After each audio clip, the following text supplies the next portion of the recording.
Vamos ler a partir do verso 1, diz assim a santa e bendita palavra do Senhor. Paulo, servo de Jesus Cristo, chamado para ser apóstolo, separado para o Evangelho de Deus, o qual foi por Deus outrora prometido por intermédio dos seus profetas nas Sagradas Escrituras, com respeito a seu filho, o qual, segundo a carne, veio da descendência de Davi, e foi designado Filho de Deus com poder, segundo o Espírito de santidade, pela ressurreição dos mortos, a saber, Jesus Cristo, nosso Senhor, por intermédio de quem viemos a receber graça e apostolado, por amor do seu nome, para obediência por fé, entre todos os gentios, de cujo número sois também vós chamados para serdes de Jesus Cristo. A todos os amados de Deus, que estáis em Roma, chamados para serdes santos, graça a vós outros e paz da parte de Deus nosso Pai e do Senhor Jesus Cristo. Primeiramente, dou graças a meu Deus mediante Jesus Cristo, no tocante a vós, porque em todo o mundo é proclamada a vossa fé, porque Deus a quem sirvo em meu espírito, no Evangelho de seu Filho, é minha testemunha de como incessantemente faço menção de vós em todas as minhas orações, suplicando que, em algum tempo, pela vontade de Deus, se me ofereça boa ocasião para visitar-vos. Porque muito desejo ver-vos, a fim de repartir convosco algum dom espiritual, para que sejais confirmados. Isto é, para que em vossa companhia, reciprocamente, nos confortemos por intermédio da fé mútua, vossa e minha. Porque não quero, irmãos, que ignoreis que muitas vezes me propus ir ter convosco, o que tenho sido até agora impedido, para conseguir igualmente entre vós algum fruto, como também entre os outros gentios. Pois sou devedor tanto a gregos como a bárbaros, tanto a sábios como a ignorantes. Por isso, quanto está em mim, estou pronto a anunciar o Evangelho também a vós outros em Roma. Amém. Até aqui, meus irmãos, a leitura da bendita palavra do Senhor. Vamos mais uma vez curvar a nossa fronte, suplicar de Deus a sua graça, o seu Espírito, para que a palavra do Senhor seja fielmente explicada, aplicada, exposta para a edificação de toda a igreja. Santo Deus, eterno Pai, estamos diante da Tua palavra, Senhor, que é viva, que é eficaz, que pode tornar-nos sábio para a salvação em Jesus Cristo, capaz de tornar todo homem perfeito e perfeitamente habilitado para toda boa obra. Capacita-nos, Senhor, para toda obra. Queremos ser frutíferos na nossa vida cristã, não queremos ser inertes, infrutíferos, indiferentes, frios, superficiais, muito menos hipócritas. E que a Tua palavra então opere, ó Deus, os Teus efeitos, fortalecendo a nossa fé, encorajando, trazendo convicção e amor ao Senhor, ao Teu povo, a Jesus Cristo e ao Teu Evangelho. Concede-nos fé, Senhor. Possamos ouvir com os olhos da fé, com os ouvidos da fé, crendo na Tua palavra, abraçando as Tuas promessas, confiando no Senhor. Pedimos ao Senhor, ó Deus, que repreenda Satanás, que como leão que ruge está ao nosso derredor procurando alguém para tragar, que arrebata a palavra pregada, a semente lançada, para que ele não produza os seus efeitos malignos em nosso meio. Mas que Jesus Cristo reine, Ele reina, e que o seu domínio esteja sobre nós. Abençoa o Teu servo que fala contigo, a minha fraqueza em todos os sentidos, abençoa, Senhor. para que, a despeito de nós, o Senhor seja magnificado e exaltado. Para a glória do teu nome, para a edificação do teu povo, para a conversão de pecadores. Oramos em o nome de Jesus. Amém. Congregação do Senhor Jesus Cristo, a carta do apóstolo Paulo aos Romanos é uma das grandes cartas que o apóstolo escreveu, talvez a maior delas, no qual ele expõe, como nós vimos na introdução, na saudação inicial, o maior dos temas. Aqui ele expõe na sua profundidade o Evangelho do Senhor Jesus Cristo. É uma carta que ele escreve a uma igreja que ele não plantou, a uma igreja que ele nunca viu, a qual ele deseja se aproximar, ele deseja manter relações, talvez para que o apoiasse também nas missões que ele planejava para a Espanha, mas cujo propósito principal é, ao escrever essa carta, de fato, trazer uma exposição detalhada, sistemática, abrangente e completa do que é o Evangelho do Senhor Jesus Cristo. Na primeira parte que nós vimos da sua introdução, na saudação que vimos dos versos 1 a 7, o apóstolo Paulo, ele se apresenta, como ele costumeiramente faz em praticamente todas as suas cartas. Ele fala a respeito de quem ele é, da sua identidade básica, como servo de Cristo, como apóstolo chamado pelo Senhor, como sendo separado para o Evangelho. Ele fala já deixando uma dica, por assim dizer, do seu tema principal, que é o Evangelho. Ele diz que ele foi separado para o Evangelho esse que não é o seu Evangelho, nem um Evangelho de homens, nem um Evangelho inventado pela engenhosidade humana, mas é o Evangelho de Deus. Mensagem antiga, pregada, ou anunciada, prometida, outrora pelo próprio Deus, das suas sagradas escrituras, pelos santos profetas. Ele fala para nós a respeito da centralidade do Evangelho, que não diz respeito a mim nem a você, mas diz respeito ao Filho. O Evangelho diz respeito, como ele vemos aqui no verso 3, ao Filho, a Ele, que de fato o comissionou para trazer essa mensagem que dará glória a Jesus Cristo, que falar da sua obra completa, bendita, em favor de pecadores. Ele fala da identidade de Cristo, que ele é o Deus homem, segundo a carne, que veio da descendência de Davi, mas que foi designado, isto é, declarado, anunciado, provado, como sendo o Filho de Deus com poder por meio da ressurreição. E por isso ele prega. Por isso ele anuncia o Evangelho.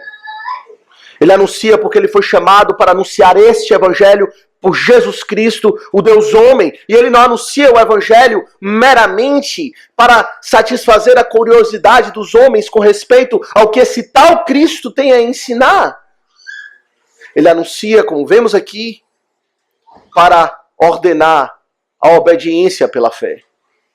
Ele anuncia com autoridade o seu Evangelho, para que os homens venham não apenas a compreender o que seja o Evangelho, mas efetivamente ser submissos, se submeterem à mensagem do Evangelho, que diz respeito àquilo que Deus fez por nós, mas que diz respeito também que agora pertencemos a Deus e que devemos servi-los de todo o nosso coração. E tudo isso ele vai explicar detalhadamente ao longo da sua carta. E assim então ele anuncia a sua bênção, proclama a sua bênção, graça e paz a vós outros, da parte de Deus, nosso Pai, e do Senhor Jesus Cristo. Porém, meus irmãos, antes do apóstolo Paulo iniciar a sua exposição sistemática do Evangelho, antes dele se lançar no desvendar ou no descorrer a respeito da doutrina pelo qual ele foi chamado para anunciar, o apóstolo, de forma costumeira, como ele faz também na maioria das suas cartas, ele fala um pouco a respeito da sua relação com respeito aos destinatários. Ele fala como ele se relaciona, como ele deve se relacionar, que tipo de sentimento, que tipo de afeto, que tipo de vínculo ele tem com aquela igreja. E em todas as suas cartas, ele expressa, com exceção de uma, ele expressa gratidão por conhecê-los. orações, ele menciona sempre que ele ora a Deus em favor daquela igreja, geralmente com um sentimento de gratidão. Ele sempre diz, sou grato a Deus, em todas as cartas. Com exceção de Gálatas, no qual ele diz, ao invés de dizer sou grato, ele diz admira-me que estejais passando para o outro evangelho, mas esse é um caso peculiar, mas a sua prática costumeira é falar a respeito do seu sentimento de gratidão e da sua vida de oração em favor daquela igreja. E é importante que ele assim o faça, certamente, pois o apóstolo aqui, ele escreve não meramente como um mestre, que tem muitas coisas a ensinar, mas ele escreve como um pastor de ovelhas. Ele escreve como alguém que ama, que se importa com aqueles que estão ouvindo a sua mensagem. Ele não escreve com frieza, apesar da profundidade intelectual e teológica que ele irá apresentar ao longo da sua carta. Ele escreve desejando ter um contato pessoal, um vínculo afetivo, um vínculo pastoral entre pastor e ovelhas, que ele reforça ao escrever essa parte que temos aqui, do verso 8 a 15. É como se o apóstolo Paulo desejasse mostrar primeiramente o seu coração, antes de mostrar a sua mente. Ele deseja primeiramente mostrar a sua afeição, antes de mostrar a sua doutrina. Ele deseja mostrar que tem interesse nas pessoas, que tem um vínculo afetivo, antes de mostrar o vínculo teológico e o vínculo doutrinário. Ele diz primeiramente, é como se ele dissesse, antes de mais nada, antes de falarmos até mesmo do evangelho e considerarmos as riquezas do Senhor, tratarmos da sua teologia, das suas implicações, eu preciso que vocês compreendam algumas coisas. Que eu me importo verdadeiramente com vocês. Que eu tenho afetos por vocês, que eu sou grato por vocês, que eu desejo estar com vocês, que eu sou devedor a vocês.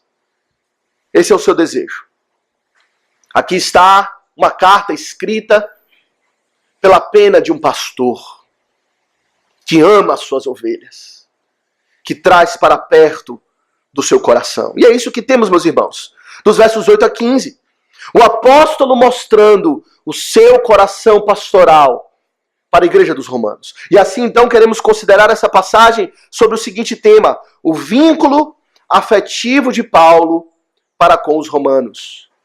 O vínculo afetivo do apóstolo Paulo para com os romanos. E vemos o apóstolo Paulo demonstrar ou explicar ou justificar esse vínculo afetivo, apresentando pelo menos 3 realidades. Ele diz, eu sou grato por vocês, em primeiro lugar. Em segundo lugar, ele diz, eu desejo estar com vocês. E por último, eu sou devedor a todos vocês. Eu sou grato por vocês, eu desejo estar com vocês e eu sou devedor a todos vocês. Esse é o seu interesse. Mostrar que, de fato, ele ama aquela igreja. E, de fato, meus irmãos, é algo surpreendente quando consideramos que é uma igreja que o apóstolo Paulo não plantou, é uma igreja que o apóstolo Paulo nunca visitou, é uma igreja que o apóstolo Paulo nunca colocou os pés lá. Conhece algumas pessoas, como veremos no final da carta, no capítulo 16, ele conhece algumas pessoas que lá estão pelas suas viagens, pessoas também viajaram e se encontraram com ele em outros locais, mas ele nunca esteve lá propriamente dito. É uma igreja plantada por outro pastor, por outra pessoa. Mas ele também ainda assim demonstra ter esse vínculo para com elas.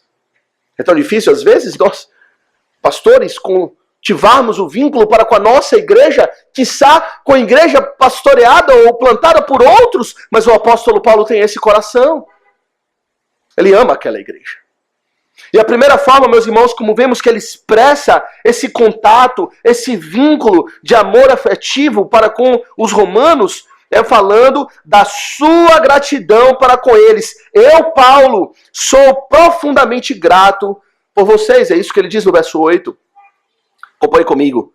Ele diz, primeiramente, dou graças a meu Deus, mediante Jesus Cristo, no tocante a vós outros, porque em todo o mundo é proclamada a vossa fé.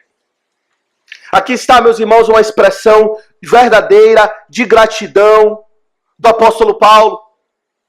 E de fato, uma das coisas, meus irmãos, que expressa sinceridade nos nossos sentimentos, ou na nossa afeição, no nosso vínculo para com outras pessoas, é o sentimento de gratidão, não é?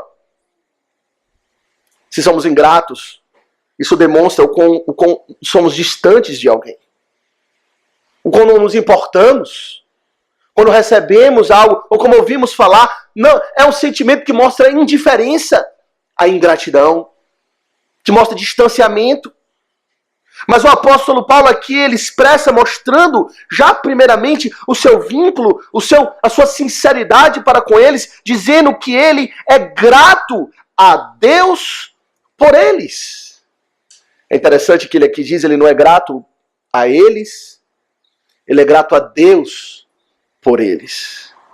Pois ele reconhece que de fato, se eles são o que são, se eles são de fato povo de Deus, igreja do Senhor Jesus Cristo, se de fato eles são irmãos na fé, e se de fato ele tem motivos para agradecer, é porque Deus operou na vida deles, mediante Jesus Cristo, como ele fala.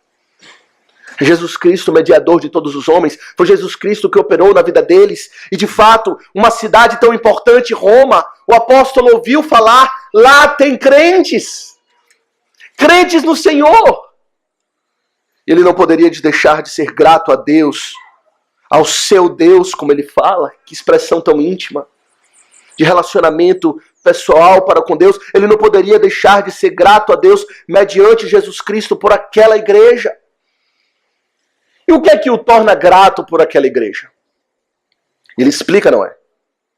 Dou graças a meu Deus mediante Jesus Cristo no tocante a vós outros. Por quê? Porque em todo mundo é proclamada a vossa fé. Aqui está, meus irmãos, a razão pelo qual o apóstolo Paulo é tão grato a Deus pelaquela igreja. É por causa da fé que eles têm. Fé em quê? Fé em Jesus Cristo, não é? No evangelho que ele está para pregar. De fato é um povo que tem crido na mensagem que ele agora vai anunciar com mais detalhes, com mais precisão. De fato é uma igreja que crê, e é uma fé afamada, proclamada em todos os cantos. Não sabemos exatamente o que isso quer dizer, se de fato a fé deles era proclamada em todo o mundo, por conta de ser uma fé forte, de ser uma fé vibrante, de ser uma fé com compromisso, pois eles testemunhavam a respeito de Cristo na capital do Império Romano, onde César era adorado como Senhor, onde os crentes de fato eram compelidos, constrangidos a abandonar Jesus Cristo e abraçar o culto de César. Eram crentes de fato que estavam sendo provados, pois estavam ali, podemos dizer, no olho do furacão, onde Satanás habita, mantendo a sua fé, crendo em Cristo. Eles confiavam no Senhor Jesus, uma fé operosa. E quantas vezes, meus irmãos, eu penso na nossa própria fé. Uma fé estéril, uma fé inativa, uma fé inoperante. Uma fé cuja fama não chega na esquina, cujo testemunho é tão fraco. Muitas vezes, como diz o apóstolo Pedro, nos tornamos na nossa fé inativos e infrutuosos. E uma fé inativa e infrutuosa não será uma fé proclamada em todo mundo, não será uma fé que dá de fato testemunho. Mas uma fé viva é lindo de se ver, não é? Uma fé que de fato mostra convicção nas palavras do Evangelho. Uma fé que de fato mostra consistência naquilo que crê. Que de fato mostra uma vida transformada, desejosa a se submeter a Cristo. Pois eles obedecem à fé, como ele fala, que é o seu propósito apostólico. É levar o Evangelho para que o Evangelho seja obedecido pela fé. Uma fé que de fato mostra obediência, É algo lindo de se ver, é algo que enche o coração de qualquer pastor, que dirá do apóstolo. E por isso ele agradece por aqueles irmãos. Porque de fato é uma igreja viva, que tem verdadeira fé no Senhor Jesus. O apóstolo João, na sua terceira carta, no verso de número 4, ele diz, ele expressa esse sentimento de alegria pastoral quando vê uma fé operante, quando ele diz, não tenho maior alegria do que esta, a de ouvir de que os meus filhos andam na verdade. Nada me traz mais ao sentimento de gratidão, de profunda alegria, de gozo verdadeiro na presença de Deus, do que saber que os meus filhos, do que o povo de Deus, do que as ovelhas do Senhor andam com firmeza e com confiança na verdade, a ponto da fé ser proclamada em todo o mundo. É essa a nossa fé. Meus irmãos, a fé é o que nos une enquanto igreja. A fé é o que de fato opera esse vínculo em nós. Pense aqui, Paulo, novamente eu repito, ele não conhecia esses irmãos. Ele nunca esteve lá, mas ele ouviu falar da fé deles e se encheu de alegria. Se encheu de gozo em saber que de fato Jesus Cristo tem operado em todo o mundo. E, meus irmãos, quando o apóstolo Paulo ele demonstra e ele expressa que o motivo pelo qual ele é grato pelaquela igreja é por causa da fé, isso nos mostra, nos ensina como aplicação que a beleza de uma igreja, pelo qual devemos ser gratos a Deus, é o seu compromisso de fé com o Evangelho. É isso que torna uma igreja verdadeiramente bela, verdadeiramente admirável e linda, pelo qual nós podemos contemplar e dizer, graças te dou, ó Deus, por esta igreja. É a fé. Isso é importantíssimo. Muitas vezes nós olhamos para uma igreja e nos admiramos, ou nos espantamos por outros motivos. Motivos humanos. Às vezes meramente pelo seu volume numérico, pelo seu tamanho. Quantos não se vangloriam e dão graças a Deus meramente porque a igreja é cheia, é uma multidão. Porém, sabemos que pode muito bem ser uma multidão de hipócritas, pois o caminho que leva à perdição é largo. Quantos dão valor à igreja, se admiram por ser uma igreja abastada, por ter templos suntuosos, belíssimos. Veja como somos gratos a Deus por essa construção belíssima, uma igreja toda de vidro, que coisa linda. É claro que não nos gloriamos por viver debaixo de escombros, mas também não nos alegramos porque de fato estamos habitando num prédio bonito, ou porque é uma igreja que é muito ativa, ou uma igreja que é pastoreada por um pastor que é celebridade. Dou graças a Deus por essa igreja pastoreada pelo grande fulano de tal. Aqui o pastor aos Romanos, nós não sabemos quem é, Paulo nem menciona. Ele dá graças a Deus, meus irmãos, porque é uma igreja cheia de fé. Eu me lembro no Evangelho, quando o Senhor Jesus Cristo estava caminhando em Jerusalém, juntamente com os seus discípulos, e os seus discípulos chamam a atenção de Cristo para o templo. E diz, mestre, que pedras, que construções, olhe, contemple, que coisa admirável. O Senhor Jesus Cristo não se deixa impressionar, não é? Ele disse, não ficará pedra sobre pedra. Não é isso que me causa espanto, não é isso que enche meu coração de alegria e gratidão quando eu contemplo o povo de Deus. O que causa admiração no Senhor Jesus, meus irmãos, é quando ele vê fé nos corações dos homens. Apenas 2 vezes nos evangelhos é dito que Cristo se admirou com algo. Onde usa essa expressão de admiração que leva à gratidão. 2 vezes. E a primeira delas é quando ele viu a fé do centurião, que disse apenas, manda uma ordem e meu servo será curado. É dito que Cristo se admirou, pois nem mesmo em Israel ele viu uma fé como essa. Uma fé proclamada a todo mundo, uma fé afamada.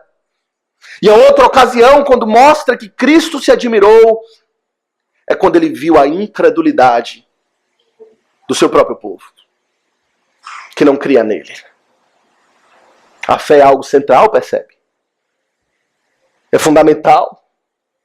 A fé no Evangelho, a confiança no Evangelho, a clareza do que é o Evangelho. Isso torna uma igreja verdadeiramente admirável. É assim que iremos glorificar a Deus. É assim que, de fato, iremos viver para o agrado do nosso Deus, se temos uma fé viva, eficaz, operante, que dá testemunho, proclamada em todo mundo, que de fato o Senhor nos faça assim, irmãos.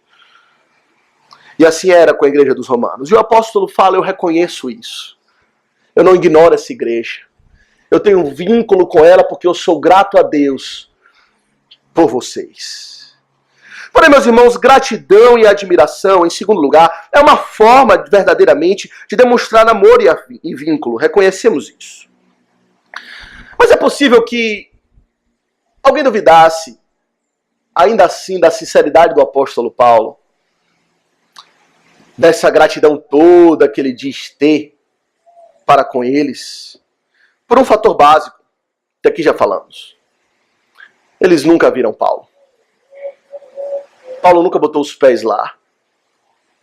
Que amor todo é esse? Que gratidão toda é essa? Que ele nunca se deu ao trabalho de vir nos visitar? Que ele nunca se esforçou ou se dedicou, já visitou tantas igrejas, já rodou por aí, várias viagens missionárias e nunca colocou os pés aqui, afinal, ele não é o apóstolo dos gentios? E como é que ele não visitou ainda a capital do mundo, gentílico Roma? Será que ele realmente se importa? E de fato a presença física mostra amor, não é? É compreensível esse tipo de pensamento. Porque se amamos verdadeiramente, queremos estar, ou iremos desejar estar na companhia daqueles que amamos. Quantas vezes dizemos, sou grato, eu amo, Deus lhe abençoe, vou orar por você, mas você lá e eu cá. Eu distante, não quero contato, não quero muita proximidade, não quero muita intimidade, não quero muito nhenhenhen, como a gente fala. Não quero sentir o seu cheiro, não quero ver os seus problemas, não quero estar com você, não. Ninguém tem coragem de falar isso, mas muitas vezes pensamos, não é? Que o apóstolo Paulo entende o que é a mente humana. E por isso ele fala, em segundo lugar, não apenas que ele é grato a Deus por eles, mas ele afirma com muita contundência, com muita ênfase, que ele também deseja estar com eles. É isso que temos dos versos 9 a 13.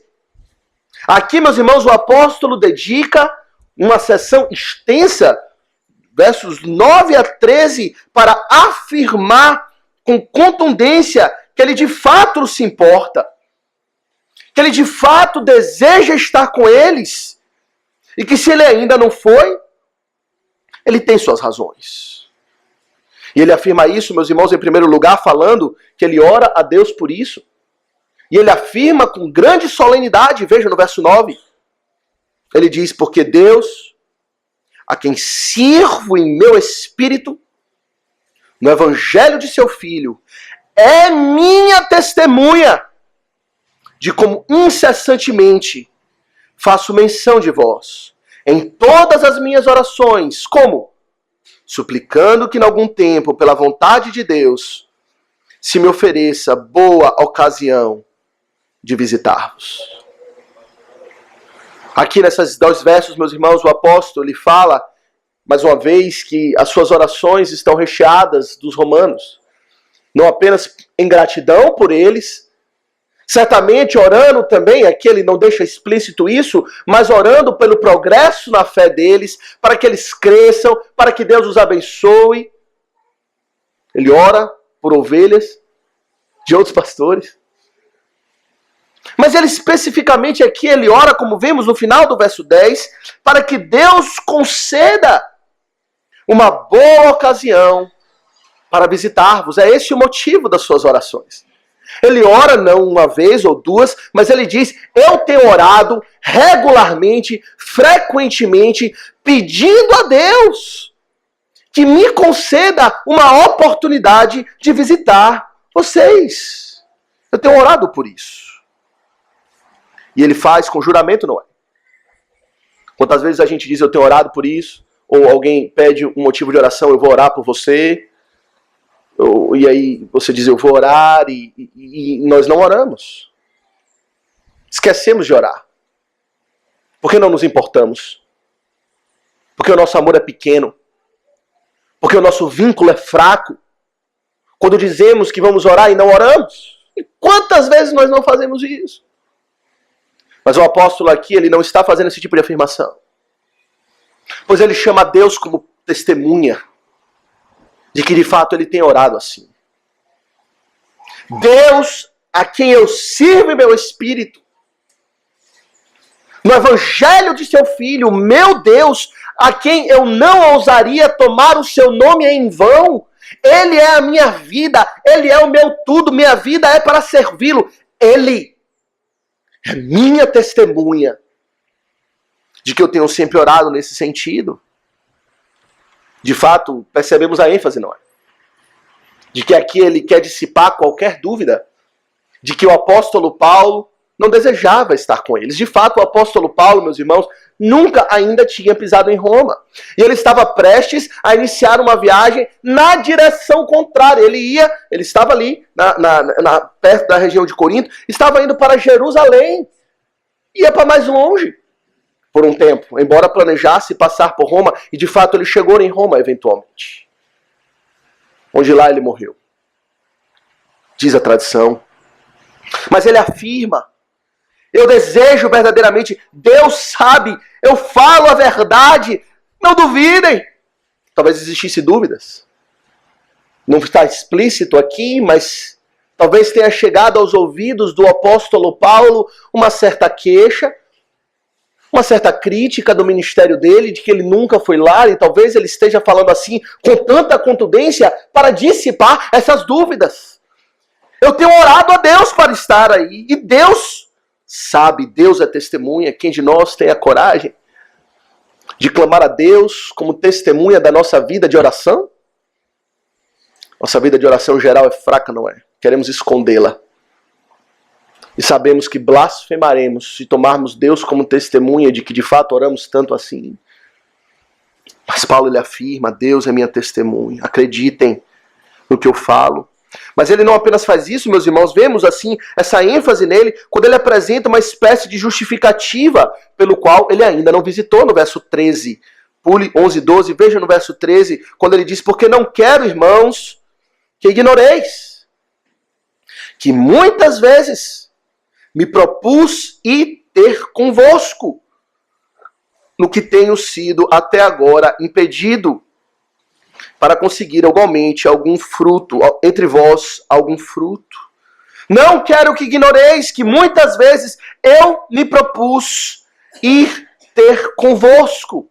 O apóstolo Paulo aqui, meus irmãos, ele diz e deixa claro que não apenas ele desejava estar com eles, não apenas ele tem orado muitas vezes pedindo a Deus uma oportunidade para estar com ele, como ele diz ainda mais, muitas vezes eu me propus ter convosco. A palavra aqui propus dá a ideia de que ele fez planos concretos. Não ficou apenas naquela ideia, um dia, quem sabe, está lá no fundo da minha mente, eu devo lá visitar aos romanos, é algo que eu desejo muito fazer, um dia. Não, ele diz, muitas vezes eu tentei ir, eu me propus, eu planejei, eu me esforcei, eu quebrei minha cabeça pensando uma forma de encaixar dentro das minhas ocupações um tempo para que eu pudesse ir aí. E ele diz, eu não quero que vocês ignorem isso. Vocês precisam saber disso. Saber dessa realidade. E por que ele não foi? Ele diz, porque até agora eu fui impedido, no verso 13. No que tenho sido até agora impedido. As circunstâncias não o permitiam. Impedido por quem? Por Deus, não é?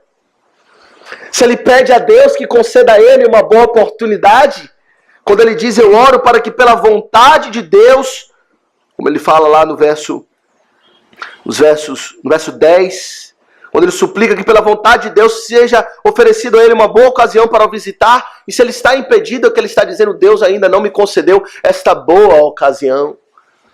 um momento oportuno, uma oportunidade, uma circunstância, foi Deus que não concedeu. Ele apela para a providência de Deus, não é? Foi Deus que não o permitiu. Ele reconhece, meus irmãos, que é a vontade de Deus que não permitiu esse encontro. Deus fecha portas de oportunidade. Ele é quem soberanamente concede oportunidades para ministrar a outros. Em outras ocasiões ele fecha e diz, não vai agora. Talvez não vá nunca.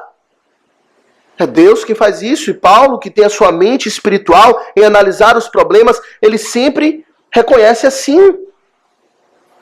Porém, mesmo Paulo sabendo que é Deus quem ainda não concedeu essa oportunidade, ele não cessa de pedir a Deus que conceda a oportunidade. Ele não diz, Deus não deixou, então deixa para lá. Quem sabe uma outra ocasião. Muitas vezes olhamos assim, não é? Fechou a oportunidade e diz, então a resposta de Deus, que Deus não quer nunca que eu vá lá. Quem disse? Ele continua a orar, ele continua a planejar, ele continua a pensar uma forma de concretizar esse seu desejo. De modo que a vontade de Deus aqui não foi para ele um impedimento para continuar desejando e planejando. Mas a vontade de Deus é sempre maior do que o homem, do que a vontade do homem. A vontade de Deus prevaleceu nessa circunstância. E o apóstolo aqui, meus irmãos, ao falar que foi a vontade de Deus, é pela vontade de Deus que ele foi impedido, ele não está dizendo aqui que não houve circunstâncias práticas e concretas que o impediram. Talvez, ou apenas talvez, Paulo não foi porque Deus dos altos céus falou para ele, não vá para Roma. Deu a ele uma revelação sobrenatural. Mas tudo indica, meus irmãos, que Paulo não foi porque as circunstâncias não permitiam. Porque ele não poderia ir, que ele estava ocupado com outras coisas. No capítulo 15, no final da carta, ele dá a entender isso. Ele dá a entender, se os irmãos quiserem acompanhar comigo, é interessante observar esses vínculos dentro da própria carta, no capítulo 15. Quando ele fala novamente sobre a ideia de visitá-los. No verso 19, ele fala que tem estado ocupado, quando ele diz, vou ler aqui o verso 19, ele fala, por força de sinais e prodígios, pelo poder do Espírito, de maneira que desde Jerusalém e circunvizinhança até ao Ilírico, eu tenho divulgado o Evangelho de Cristo. Ele fala aqui qual tem sido a sua atuação de Jerusalém até o Ilírico, 15, verso 19. Esforçando-me, diz ele, verso 20, deste modo por pregar o Evangelho, não onde Cristo já for anunciado, para não edificar sobre fundamento alheio.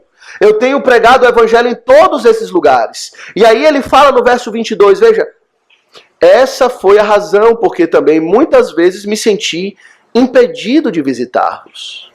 Verso 22, essa foi a razão. Eu estava ocupado ministrando a outras igrejas. E é claro que ele não diz detalhadamente o que foi que aconteceu, por que ele não poderia dar uma pausa naquele trabalho, naquela região, para ir visitar aos romanos, se era algo tão importante assim para ele. Ele não explica, mas certamente ele tem as suas razões, que talvez ele não possa falar. Talvez razões privadas.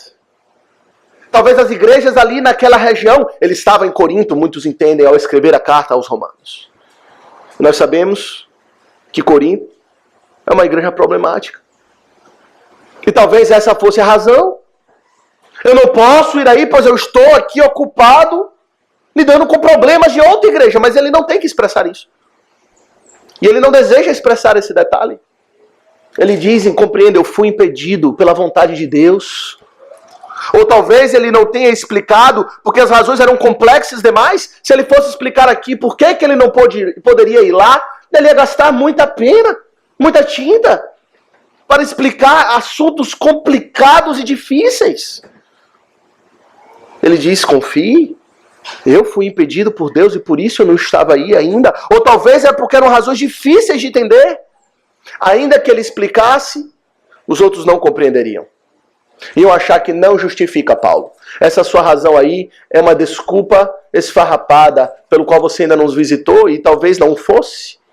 É difícil para eles compreenderem a real dimensão daquilo que Paulo estava envolvido em outra região do mundo. Ou talvez Paulo não falou detalhadamente para não suscitar ciúmes, porque ele estava ministrando tão intensamente a outras igrejas. O fato é, meus irmãos, que Paulo não diz detalhadamente qual eram as circunstâncias que o impediam. O fato é, ele estava ocupado com outra coisa e não pôde ir. E ele diz, eu não quero que vocês ignorem essa realidade. Não ajam como se vocês não compreendessem que eu desejo, que eu estive fazendo planos, que eu me propus muitas vezes estar com vocês, mas até agora eu não pude, Deus não deixou, eu tenho estado ocupado com outras coisas. E aqui, meus irmãos, o apóstolo, indiretamente, ele mostra para nós o perigo de nós julgarmos precipitadamente as motivações de outras pessoas, especialmente dos nossos líderes. Quando ele diz, eu não quero que vocês ignorem essa minha realidade. E comecem a deduzir por aí, e aqui nós já estamos lendo nas entrelinhas, reconhecemos, e comecem a deduzir que eu não tenho interesse em vocês, porque eu não estive aí ainda. Eu não tive porque fui impedido. Nós temos sempre a tendência de atribuir as piores motivações no coração das pessoas para aquilo que nós não entendemos e somos ignorantes, não é? Nós vemos um fato, Paulo nunca pisou o pé aqui. Por quê? Certamente porque ele não se importa. É assim que a gente pensa. A gente sempre olha o pior. A gente sempre considera o pior nas nossas relações, mas também com os nossos líderes. Na igreja, que é o caso aqui do apóstolo Paulo. Com respeito a pastores, com respeito aos presbíteros, com respeito a diáconos, se eles agiram assim, agiram assado, se eles fizeram isso ou não fizeram aquilo, certamente é porque eles não se importam, não estão nem aí. Muitas vezes não é. Muitas vezes é porque Deus nos impediu, não tivemos condições, irmãos. Não ignorem isso, ele diz. Não ignorem que de fato temos amor, temos um vínculo com a igreja. Mas nem sempre dá para fazer tudo o que a gente quer. É isso que o apóstolo Paulo está dizendo. Nem sempre dá para fazer tudo o que a gente deseja fazer. Pois Deus é soberano, compreendam isso, somos limitados. O apóstolo Paulo era limitado, ele não podia estar em todos os lugares. Nós também somos limitados nos nossos planos e desejos e capacidade de realizar aquilo que a gente deseja para o bem da igreja. Não ignorem essas realidades. Que as intenções são sempre as melhores. Que o amor está assim no coração, que há desejo de visitar cada um, de estar na casa de cada um toda semana. Mas nem sempre é possível.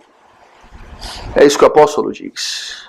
Mas o apóstolo, meus irmãos, no seu coração pastoral, ele se esforça, ao invés de se chatear com a possível crítica, ao invés de dar uma resposta, ele se esforça para remover o obstáculo do relacionamento. É isso que ele faz, não é? Se ele estava aqui, talvez, sendo criticado por aquela igreja, por ele nunca ter botado o pé lá, ele não liga para isso, ele não leva tudo na ponta de faca, ele não é um homem melindroso. Mas ele responde e diz, Deus sabe, Deus é minha testemunha que eu tenho orado. E saibam vocês que eu tenho planejado muitas vezes e só não concretizei porque Deus não deixou. Ele se humilha de certa forma. É uma humildade da parte dele se esforçar para remover ou debelar essa suspeita. E talvez ele sabe que seria um alívio para os romanos. Que talvez se sentissem desprezados. Se sentissem preteridos. Já visitou todo mundo menos a gente. E quando ele fala isso, ele está consolando o coração deles. Removendo os obstáculos pastorais para que ele pudesse penetrar o coração deles. Ele mostra que de fato ele se importa. Ele deseja visitar. E qual é o propósito da sua visita, meus irmãos? Ele diz aqui, eu desejo visitar, verso 11, vamos ler, porque muito desejo ver-vos, a fim de, aqui o propósito da visita, a fim de repartir convosco algum dom espiritual, para que sejais confirmados, isto é, para que em vossa companhia reciprocamente nos confortemos por intermédio da fé mútua, vossa e minha. Era esse o propósito da visita do apóstolo Paulo, ou do seu desejo. Ele não desejava visitar os romanos para fazer campanha, ou primariamente para angariar fundos, ou uma visita com propósitos políticos e financeiros. Seu propósito primário, supremo, acima de todas as coisas, em ter comunhão com aquela igreja, é espiritual. Se de fato ele agradece a Deus pela fé deles, ele deseja visitá-los para que ele possa ainda mais nutrir a fé deles, mas também a sua própria fé. Ele deseja ter comunhão, estar na companhia daqueles irmãos, para que eles possam repartir algum dom espiritual. Que compreensão do que é a vida da igreja, não é? Ele compreende que na igreja cada um recebeu um dom da parte de Deus. Cada membro desse corpo vivo tem sido abençoado pelo Espírito Santo de alguma maneira com um dom espiritual, isto é, um dom dado pelo Espírito, seja um dom sobrenatural ou um dom ordinário. O fato, ele diz, o que eu tenho, eu recebi da parte de Deus e não recebi para apenas o meu proveito e benefício pessoal. Eu recebi para dividir, para repartir. Esse é o propósito. Somos tão egoístas por natureza, não é? As crianças têm grande dificuldade em dividir as coisas. Tem que dividir com o irmão, tem que dividir com o amigo. Não quero. E nós, como adultos, muitas vezes também somos assim com os dons que Deus nos tem dado. Não queremos dividir, não queremos repartir, não queremos envolvimento com a igreja, não queremos visitar, por assim dizer, estar próximo, gozar da companhia, da comunhão dos irmãos, porque aquilo que eu recebi de Deus é para mim, é apenas para minha edificação. Eu não desejo colocar a serviço dos demais e pior, penso, eu também não preciso receber aquilo que o Senhor deu aos outros irmãos. Eu sou independente, eu sou uma ilha, eu e Deus é tudo que eu preciso. Mas Deus não, nem o apóstolo Paulo se coloca dessa maneira. Ele diz, eu desejo estar convosco para repartir um dom espiritual, para dividir aquilo que Deus me deu, para que sejais confirmados, ele fala. No verso 11, a fim de repartir convosco algum dom espiritual, para que sejais confirmados. A palavra confirmado quer dizer aqui estar fixo, estar firmado, está fortalecido, bem estabelecido. No quê? Na fé, é claro. Para que a vossa fé esteja madura, firme, para que a vossa fé não seja uma fé vacilante, uma fé de que é levada de um lado para o outro por todo o vento de doutrina. Eu desejo estar convosco para repartir algum dom espiritual com o propósito de que vocês tenham convicção na fé. É uma fé firme, quer dizer isso. É uma fé convicta do que crê. Que sabe no que crê. Que está com os dois pés bem fincados, bem confirmados. Ele não tem dúvida, já foi confirmado a ele. A tradução para o português expressa essa ideia da palavra do original. Confirmado, já confirmei. A fé já foi dita. Eu creio nela. Esse é o propósito, firmar ainda mais. Ele usa outra palavra também para que nos confortemos no verso 12. Isto é, para que em vossa companhia reciprocamente nos confortemos.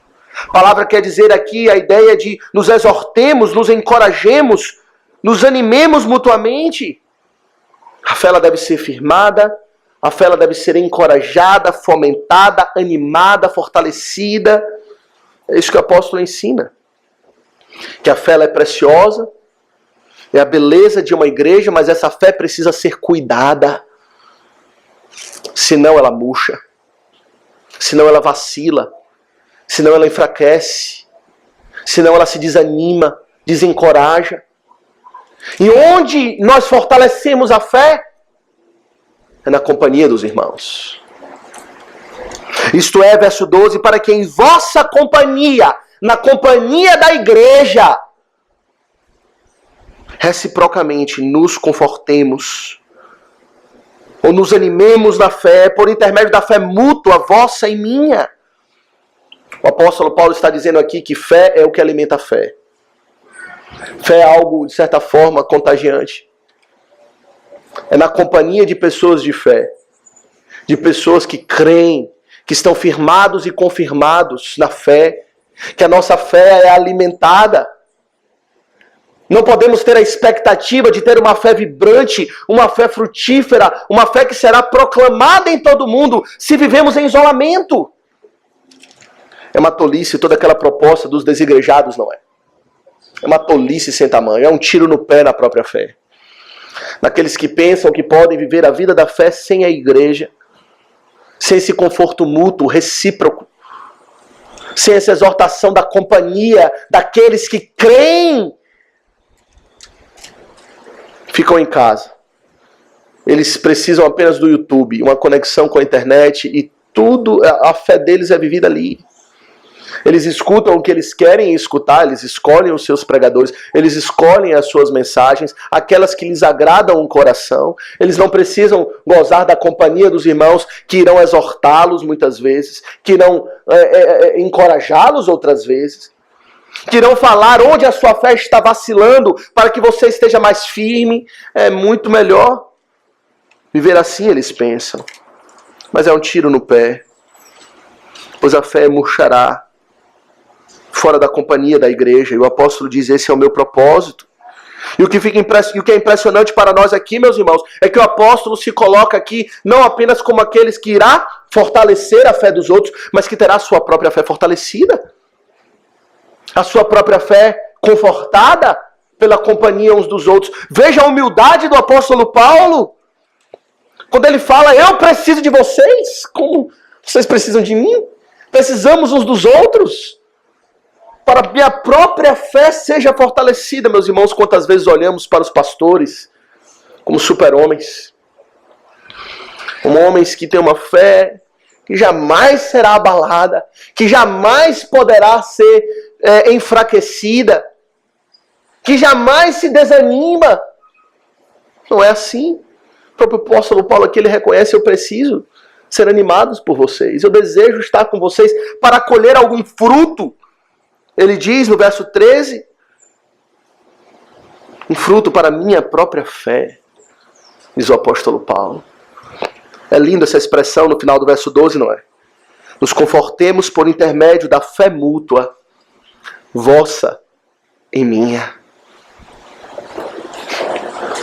A minha fé precisa da vossa fé. E vice-versa. Precisamos uns dos outros para fortalecer a nossa confiança em Jesus Cristo. Ele diz isso. Por isso, assim, meus irmãos, que ele expressa esse vínculo com aquela igreja. Eu desejo visitar vocês verdadeiramente, para que eu seja eu mesmo alimentado na fé.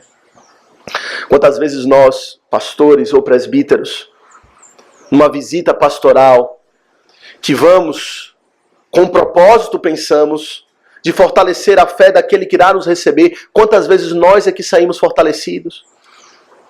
Quantas vezes nós é que saímos encorajados e animados por aqueles que nos receberam, pelo testemunho de fé? Quantas vezes vamos a um hospital visitar um doente que está num estágio avançado, talvez perto da morte, e o que vimos é uma declaração de fé robusta, confiante em Cristo. E saímos de lá, pensamos: meu Deus, a minha fé é pequena. E pela companhia daquele irmão, a minha própria fé é alimentada. Esse é o que acontece, meus irmãos, regularmente. Nós precisamos mutuamente. Nós precisamos um dos outros, da nossa fé mútua. Mas o apóstolo Paulo, meus irmãos, aqui em terceiro lugar, ele mostra mais uma razão pelo qual ele sente um grande vínculo com a igreja aos romanos. Ele é grato pelaquela igreja, ele deseja estar com aquela igreja, mas em último lugar, no verso 14 e 15, ele expressa algo um pouco mais sério. Quando ele diz: eu sou devedor a todos vocês. Verso 14 ele diz: pois eu sou devedor tanto a gregos como a bárbaros, tanto a sábios como a ignorantes. Por isso, quanto está em mim, estou pronto para anunciar o evangelho também a vós outros em Roma. Meus irmãos, o desejo do apóstolo Paulo de estar naquela igreja, visitar, estar com eles, estar mais próximo, se aproximar, cultivar um relacionamento mais estreito, edificante. Não era fruto de não era ambição pessoal. Não era um desejo. Como talvez nós temos, eu sempre tive um desejo de ir em tal lugar ou visitar tal pessoa, um desejo pessoal. Algo que diz respeito à nossa própria individualidade. Mas o apóstolo, meus irmãos, ele expressa esse desejo de se aproximar deles, de ter um vínculo mais estreito em nome do Evangelho, porque ele reconhece que ele tem uma dívida para com os romanos. Ele diz, eu sou devedor. É mais do que um desejo, é um sentimento de obrigação, não é? Uma dívida é algo que nos obriga. Eu posso querer dar algo a alguém pela minha própria vontade e desejo, mas se eu devo algo a alguém, eu tenho que dar. Eu preciso pagar. Eu preciso sanar a minha dívida, por assim dizer. E o apóstolo ele se coloca nessa condição. Eu sou devedor. É uma expressão que implica obrigação. Não no sentido negativo da palavra. Muitas vezes usamos a palavra obrigação no sentido negativo, né? Quando fazemos algo meramente por obrigação. Quando o nosso coração não está ali. Mas a palavra devedor aqui não tem esse sentido negativo, meus irmãos. Antes tem um sentido positivo. Que é um senso de responsabilidade que ele tem, que ele não pode simplesmente deixar de considerá-los, porque ele tem essa obrigação, esse peso, essa responsabilidade, ele é consciente do seu dever. Ele é devedor. Ele é devedor, meus irmãos, porque ele recebeu pelo menos duas coisas da parte de Deus. Ele mesmo diz. A resposta está aqui no verso 5. Ele recebeu duas coisas da parte de Deus que o colocou na condição de devedor. Quando ele diz, no verso 4, ele fala que Cristo foi designado Filho de Deus com poder. E aí, verso 5, falando de Cristo, por intermédio de quem viemos a receber. O que foi que ele recebeu? Que o colocou na condição de devedor. Recebemos graça e apostolado. Foi essas duas coisas que colocou Paulo na condição de devedor. Primeira coisa, meus irmãos, é que ele recebeu graça. Que ele foi salvo. Ele que antes era um inimigo de Cristo, um perseguidor da igreja, um blasfemo, aquele que odiava o Evangelho, pois ele cria na sua própria justiça, ele agora foi alcançado por Cristo, que o encontrou, que o concedeu perdão de pecados. Ele que antes se intitulava o principal dos pecadores, perseguidor da igreja, assassino de fiéis, recebeu o perdão. O principal dos pecadores foi perdoado. E como ele poderia receber um tamanho perdão, sem se sentir agora responsável por essa graça que o alcançou? Responsável para compartilhar, não é isso que ele fala, em dividir? O seu desejo de dividir a graça, de dividir os dons que ele recebeu, não é meramente porque ele é bonzinho. Eu gosto de dividir, eu gosto de compartilhar, mas vem de um profundo senso de dívida. Aquilo que eu recebi da parte de Deus, eu não posso enterrar, esconder, eu preciso compartilhar. Eu preciso falar de Cristo. E ele não encara a tarefa de falar de Cristo como um hobby, mas como uma obrigação e um dever que ele tem. Se você recebe algo que você sabe que teria o potencial de sanar a pobreza mundial, ou você recebe algo que poderia talvez curar muitas enfermidades, temos agora a responsabilidade de colocar isso em uso. De dividir. Dividir não é mais um desejo, é uma obrigação. É a obrigação de falar de Cristo, meus irmãos. Temos a obrigação de falar do Evangelho e da graça. Nesse sentido, junto com Paulo, somos todos devedores. Não podemos esconder o Evangelho. Não podemos, temos o dever de brilhar. Não foi isso que Cristo disse? Ele disse, vós sois a luz do mundo, diz o Senhor. E não se pode esconder a cidade edificada sobre o monte, e nem se acende uma candeia para colocá-la debaixo do alqueire, para escondê-la, mas no velador. Ele diz assim também, brilha a vossa luz diante dos homens. Se temos uma luz que Deus nos deu, temos a obrigação de brilhar, para que a fé seja proclamada a todo mundo. E Paulo diz, eu compreendo isso. Eu não sou irresponsável para com a graça que eu recebi. Eu sou devedor. Mas ele é devedor, meus irmãos, também porque ele recebeu da parte de Cristo graça e apostolado. E essa é a sua responsabilidade específica, que não é dada a todos.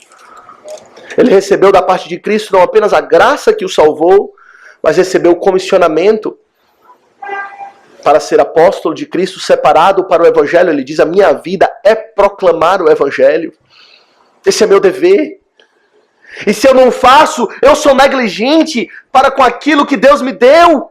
Eu tenho uma obrigação pelo meu ofício, pela minha função, pelo aquilo que Cristo me confiou.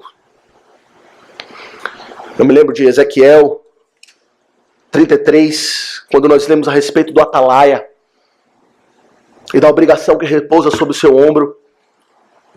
Quando diz que o atalaia, ele ao estar na sua posição da torre de vigia e ele ver o inimigo se aproximar, ele tem o dever, a obrigação, a responsabilidade de tocar a trombeta e anunciar. E Ezequiel diz, se ele assim o faz, se o povo não ouvir e for morto, ele está livre do sangue deles. Ele não será cobrado. Mas se ele não avisa, se ele não anuncia que o juízo de Deus está se aproximando, que somos todos pecadores e precisamos nos arrepender dos nossos pecados e que há salvação em Jesus Cristo, se ele, sabendo isso, não faz, sendo colocado na torre de vigia, da posição de atalaia, ele se torna um grande, irresponsável, negligente, que será duramente cobrado, e Paulo sabe disso com toda clareza, que Deus o comissionou para isso. E se ele não foi ainda em Roma, é porque Deus o impediu. Mas ele tem um dever.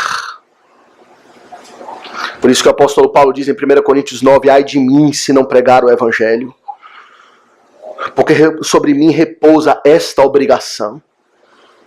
É a obrigação que repousa sobre o ombro de todos nós hoje, ministros da nova aliança, pastores, presbíteros. Temos a obrigação de levar o evangelho ao povo, avisá-lo das consequências de uma vida de pecado, alertá-los do juízo vindouro, falar de Cristo. Essa é a nossa responsabilidade. Somos devedores. É uma dívida a ser paga. Quantos pastores mercenários pensam o seguinte, eu prego se eu receber. Eu prego se eu receber. Se eu recebo, aí eu falo. Mas o apóstolo Paulo se compreende ou se enxerga como responsável pela graça e pelo apostolado que ele recebeu, não por salário. Embora o salário lhe seja devido. Mas ele reconhece que é uma recompensa e não uma obrigação, que é dada sobre ele. Ele não é um mercenário, ele diz. Ai de mim se não pregar o evangelho, sobre mim repousa essa obrigação. E se eu anuncio o evangelho, eu não tenho do que me gloriar, pois eu cumpri apenas a minha obrigação que Cristo me deu.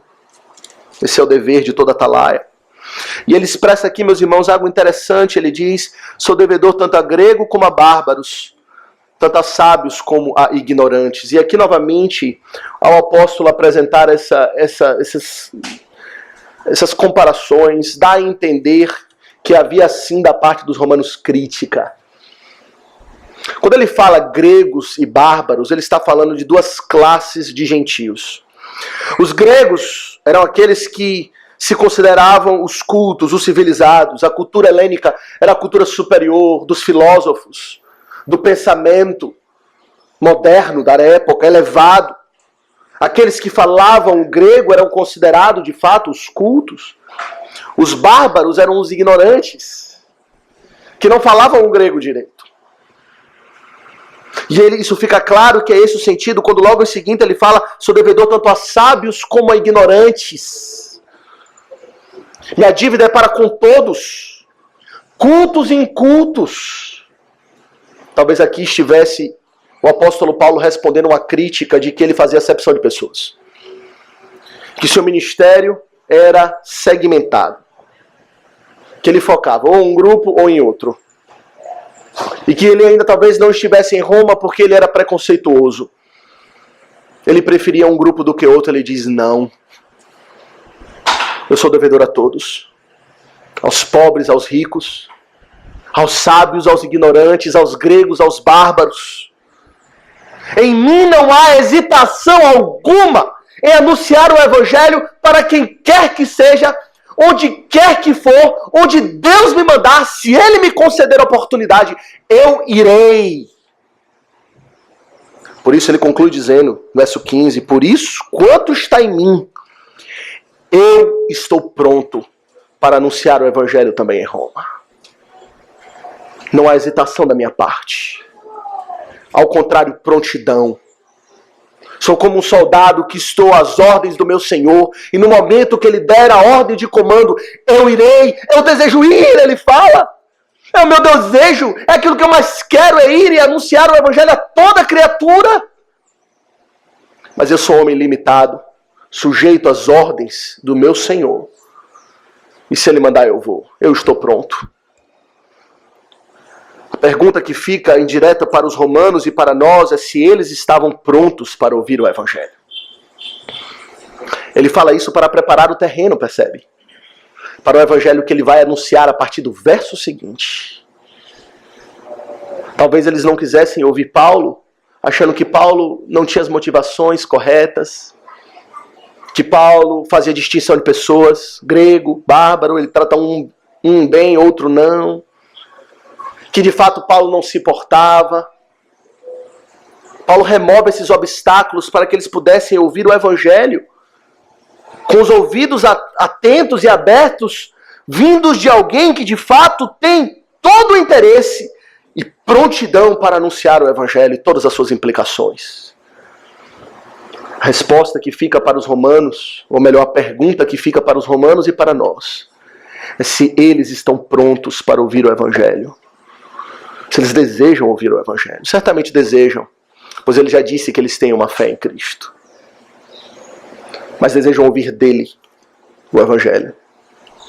Da boca dele o evangelho. É esse o propósito dessa passagem, meus irmãos.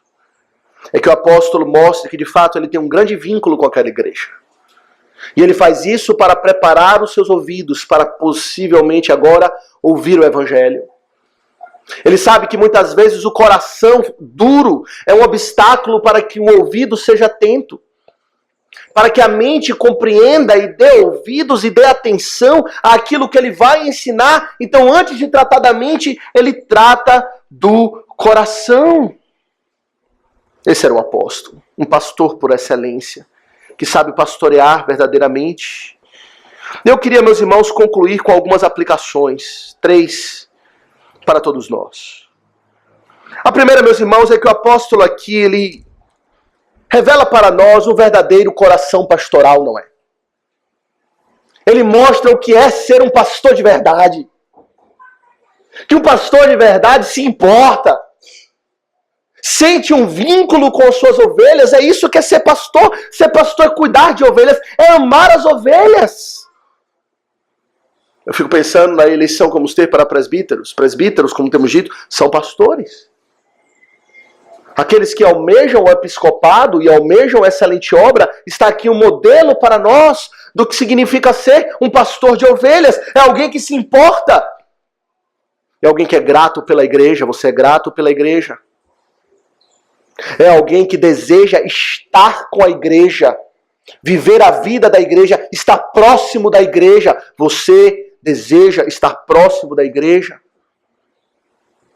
É alguém que compreende que precisa da igreja ele mesmo, para que a sua própria fé seja nutrida, e que ele está se envolvendo com a igreja com este propósito de nutrir a sua fé. Você tem este propósito se almeja o episcopado?